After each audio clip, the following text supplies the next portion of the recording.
We survived the Norwegian cruise accident and still recommend Viking. Bamberger, 66, and her husband Charles were enjoying a leisurely lunch on board the making its way south along the Norwegian coast. There had been some the waitstaff scurried around like it's 3 Asheville, North Carolina, Couplesau Winslow, and Charles Bamberger, Elaine and Buster Barcusand and another local couple were all aboard the cruiseliner the Viking Skyline. Its engines failed, and most passengers were forced to evacuate on March 23.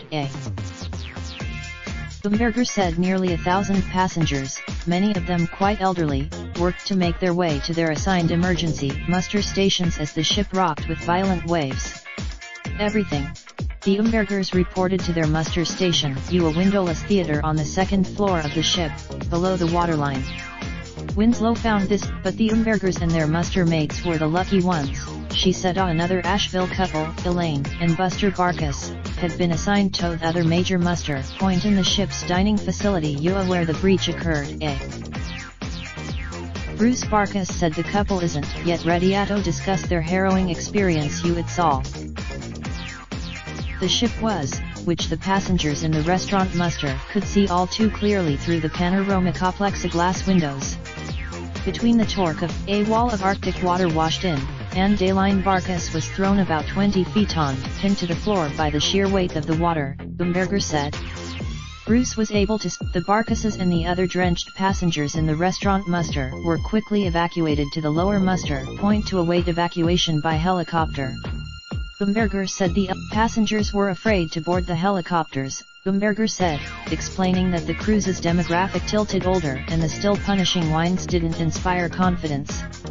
These airlifts continued from about 3 p.m. 8:09 a.m. at following morning, Bamberger estimates, with hundreds hunkered down in the theater muster.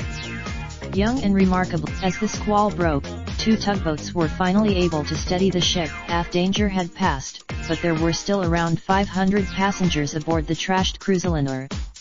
The tugboats began 5 helicopters, 28 rescuers, hundreds saved.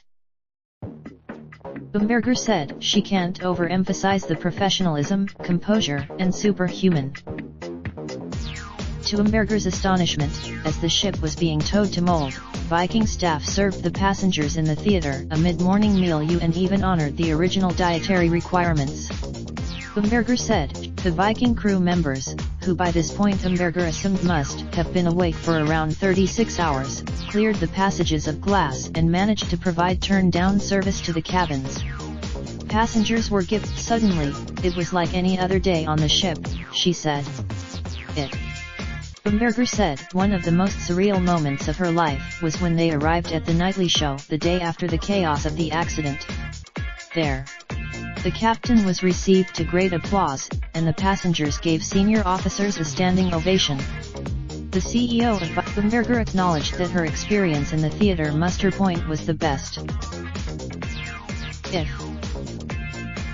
Bamberger said that she and her husband received full refunds, including airfare, from Viking Ocean Cruises on March 27, just 4 days after the crash. She added that passengers may also receive vouchers for another Viking trip and given her incredible. This article originally appeared on Asheville Citizen Times. Raindrop, drop top, smoking, no cooking the hot pot. Fucking on your bitch, yeah, that. Looking up, open the park pot.